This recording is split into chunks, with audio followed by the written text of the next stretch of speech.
back to what I said. Well, you're very helpful, and I appreciate it. I did see it. I was distressed. I do want to talk to you. I'd welcome a chance to review with you my problems and our alternatives there.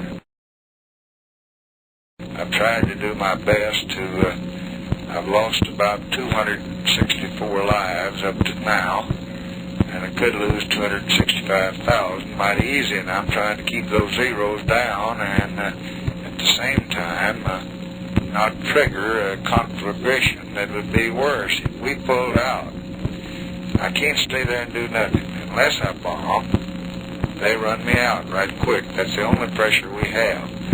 And if they'll quit bombing, if they'll quit coming in, if they'll quit tearing up our roads and our highways and quit taking over our camps, bombing our planes and destroying them, well, we'll quit the next day if they'll just leave the folks alone. But they won't do it. So the only pressure we can put on is to try to hold them back as much as we can by taking their bridges out, delaying them, by taking out their ammunition dumps and destroying them, by taking out their radar stations that permit them to shoot down our planes. Now, that's what we've been doing. A good many people, including the military, think that's not near enough. I want to do a lot more. But I've tried to keep it to that so I won't escalate it and get into trouble with China and with Russia, and I don't want to be a warmonger. At the same time, if I didn't do that, I'd stayed as long as I could the other way. I held up till February. After I came in November, I went from November to November and from November to February.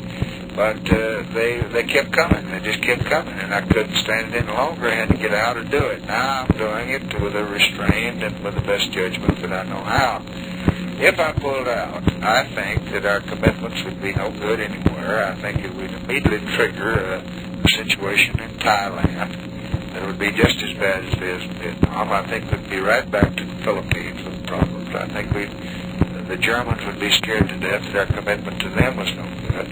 And God knows what we'd have other places in the world. I think it's the situation we had in Lebanon. I think it's the situation we had in Formosa. I think it's the situation we had in Greece, Turkey, and Iran, and Truman and Eisenhower. None of these people allowed them to go in and take these people's freedom away from them. And I'm trying. I didn't get us into this.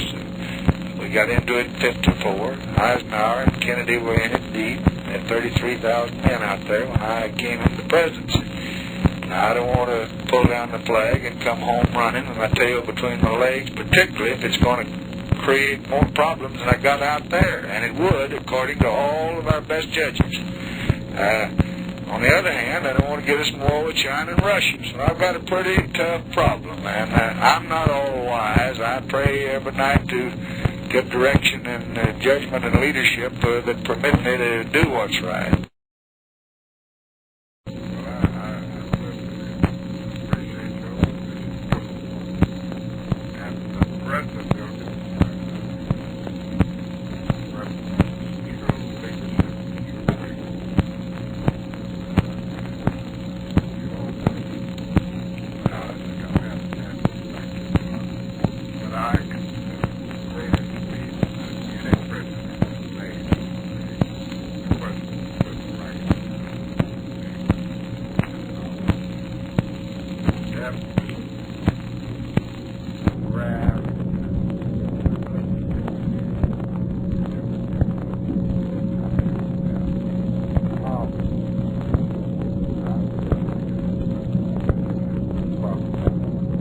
I have some new copies printed. I'll send you some of them. And got one with your picture in it. Got one of our leadership meetings here, and I put some pictures in the printed copy. I'll send you some. If you're up this way anyway, you let me know and talk about it. And I hope that you do talk to Roy and you all see what can be done quick, because tomorrow's Thursday, and this thing will be decided Thursday and Friday. Well, I'll get right to work.